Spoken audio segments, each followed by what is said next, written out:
السلام عليكم ورحمة الله تعالى وبركاته. غنشارك معكم هاد النهار حلوة عيد الميلاد اللي وجدتها بالمناسبة ديال عيد الميلاد ديال ولدي. سبق لي شاركت معكم هاد النوع ديال الكيك أو هاد النوع ديال الجنواز اللي غيكون لاباز ديال الحلوى. تنحتاج فيه تقريبا 150 غرام ديال التمر مقطع، 150 غرام ديال الكركاع مقطع، كذلك 150 غرام ديال الفرص. المكونات بهذا الشكل أولا تنعبرو بكأس كبير، 3 د المكونات بنفس الكمية. عندي 5 د البيضات اللي فصلت البياض على الأصفر وغنطرب البيض حتى يولي لي ناعش، ومن بعد غادي نخدم أصفر د البيض مع السكر وسنيدة. هنا عندي واحد لاستوس ديال هاد الكيكة هادي اللي هو القرفة وسكينجبير.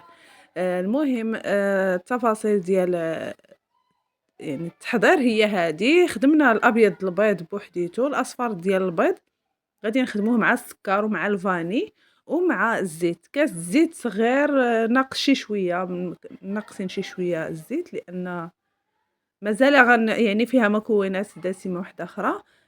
عندنا كذلك نصف كأس ديال سنيده.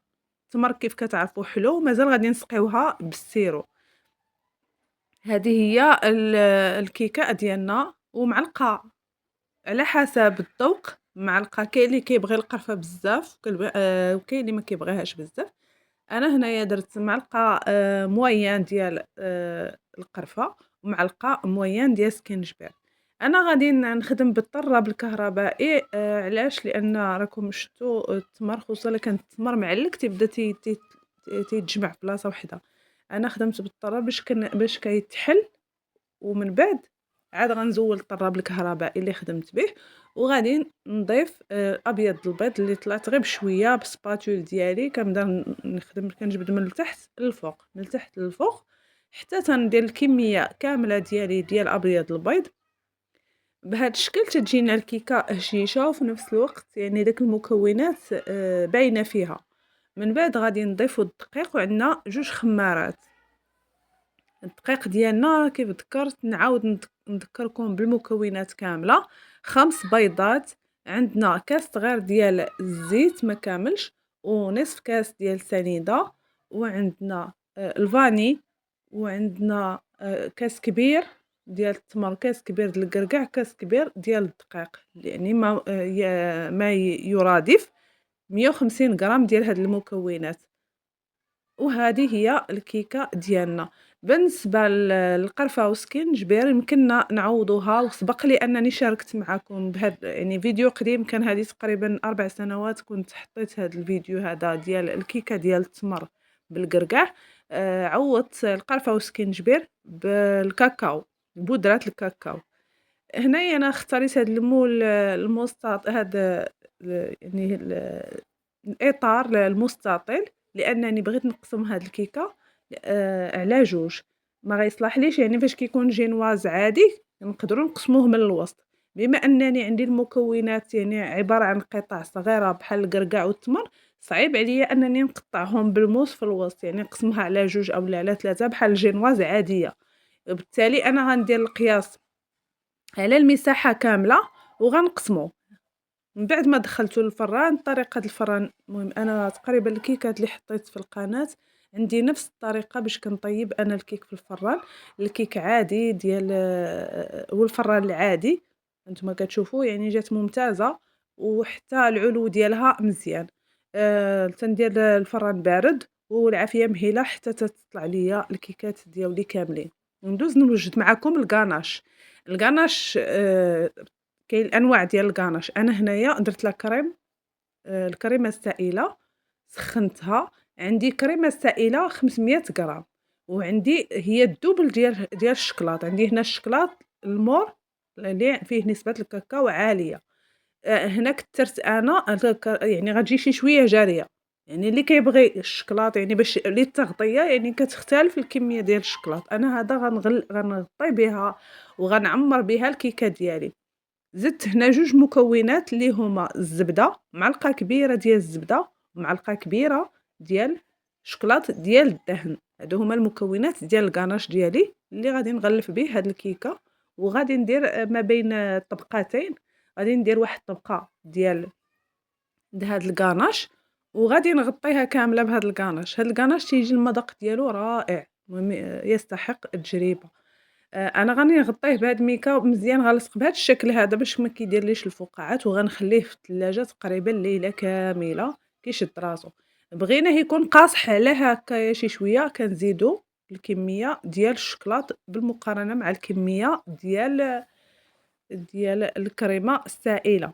غندوز نحضّر معاكم السيرو ديالي. هنا السيرو مختلف على السيرويات اللي سبق لي شاركت معاكم. غادي ندير فيه هاد القرفة وعود النوار ونصف كأس ديال الزهر، 2 كيسان ديال سنيدة، 2 كيسان ديال الماء وكاس د سنيدة.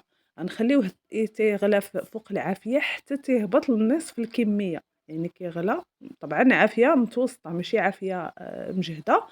وغادي نصفيه بهذا الشكل هذا، وغادي يكون واجد باش نسقي به الكيك ديالي. بالنسبة للكريمة ها نتوما كيف تتشوفوا ولات قاصحة، غنعاود نطربها بالطراب الكهربائي حتى تتخفف عندي تتولي يعني واجدة للاستعمال. أنا تنعاود نذكر هنا الكمية ديال الشكلاط على حسب الاختيار ديالكم. أنا اختاريت الكمية ديال الكريمة السائلة الدوبل ديال الكريمة ديال الشكلاط. السيرو ديالي بالقرفة هنا، هاد النكهة يعني غالبة على هاد الكيكة ديالي ديال اليوم هي النكهة ديال القرفة، عود النوار، سكينجبير. المهم جاي هاد لوغو مختلف شي شوية على بعض الأنواع ديال الكيكات اللي سبق لي شاركت معاكم أولا الكيك عموما اللي كيقدموا جميع الأخوات هنايا. المهم هانتوما أنا هنايا هاد الكيكة غنسقيها على 2 جهات لأنني خليتها ليلة بايتة، ما كانش عندي الوقت باش نوجدها في البلاصة، يعني بردات لي. وهاد السيرو راه باقي سخون، أنا خليته باقي سخون باش يرطب ليا الكيكة ديالي. غندير الإطار غير باش يساعدني، يعني هنا ما محتاجاش ندير شي طبقات كبيرة ديال الكيك كيما ذكرت في الأول. هذه كيكة حلوة لعيد الميلاد، منزلية يعني في ميزون، ماشي ديال الاحتراف، ولكن سهلة وعندها واحد لوغو اللي مختلف ومميزة بهذا الشكل هذا. من بعد ما غنسقي غادي نجيب الكريمة ديالي، غندير واحد الطبقة ديال الكريمة على حسب. أنا اللي بغا طبقة كبيرة، اللي بغاها تكون باينة ديك الطبقة، أنا سبق وذكرت قلت لكم ضيفوا زيدوا الكمية ديال الشكلاط. أنا غندير شي شوية طبقة ما كبيرهاش بزاف، تقريبا واحد سنتيم ما كاملش سنتيم في العلو ديالو. من بعد غادي ندير الطبقة الثانية كذلك غادي نسقيها بالسيرو ديالي ديال القرفة وعود النوار، وغادي نغطي الكيكة ديالي كلها، ندير التغطية كاملة بهاد الكاناش اللي حضرت معاكم. والله الا كيجي زوين بزاف. المهم كيختلفوا الأذواق ولكن عجبنا كاملين وزوين ويستحق التجربة. كيف تتشوفوا كنعاود نسقي الكيكة ديالي بالسيرو وغادي ندير التغليف باش نكمل هاد الكيكة ديالي. ما كنخرجش على هاد المكونات هادو اللي اختاريت، يعني التمر، الكركاع، هادو بحال كنقولوا هادو يعني مذاقات اللي كتواتى مع بعضها. حتى واحد الكلاصاج غنشاركو معاكم حتى هو في هاد الإطار. غيبقى لي شي شوية من السيرو ديال القرفة وعود النوار والزهر.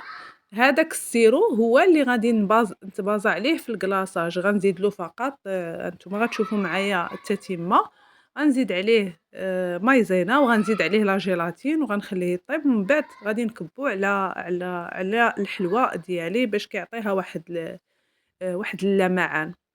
كيبقى التزيين النهائي اختياري، أنا كندير غير يعني بشكل كيما جاب الله، يعني كندير التزيين كيبقى اختياري، كل واحد تيبغي يدير اللمسة ديالو على الحلوى كيف بغا يقدمها.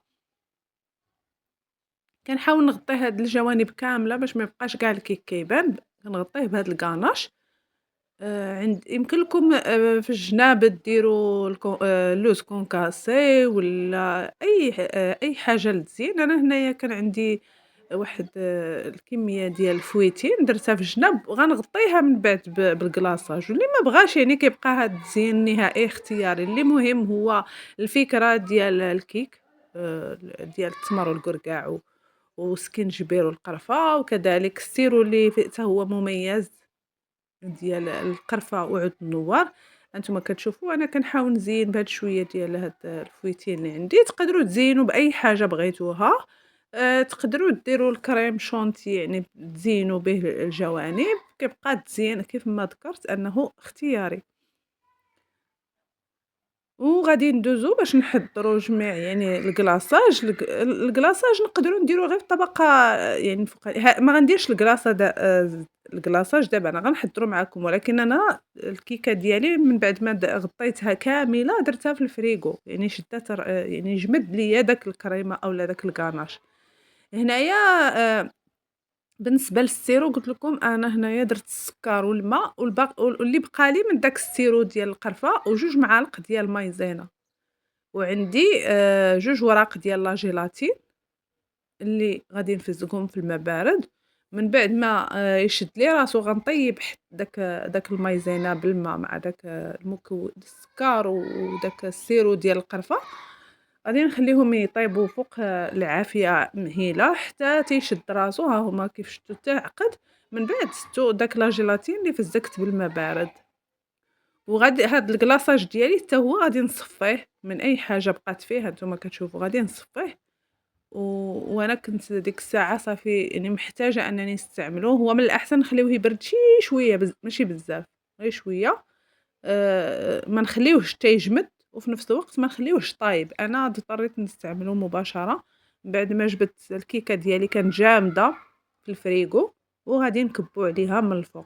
نقدروا نختاروا في التزيين غير واحد الجهة الفوقانية نزينوها، أنا زينت كلشي غطيت يعني غطيت حتى داك الفويتي اللي عندي في الجناب غطيته بالكلاصاج ديالي. المهم كتبقى دايمًا كل واحد واللمسة ديالو على التزيين، المهم كان عليا شي شوية يبرد ومعليش المهم هو غيجمد دغيا، أنا خفتو لا يجمد لي دغيا وكنت مزروبة يعني باغية نوجد الكيكة ديالي، المهم حطيت شوية د الكركاع في الوجه، هاد التزيين كيبقى اختياري. نتمنى فيديو اليوم يعجبكم وما تنساوش abonner j'aime وشكرا.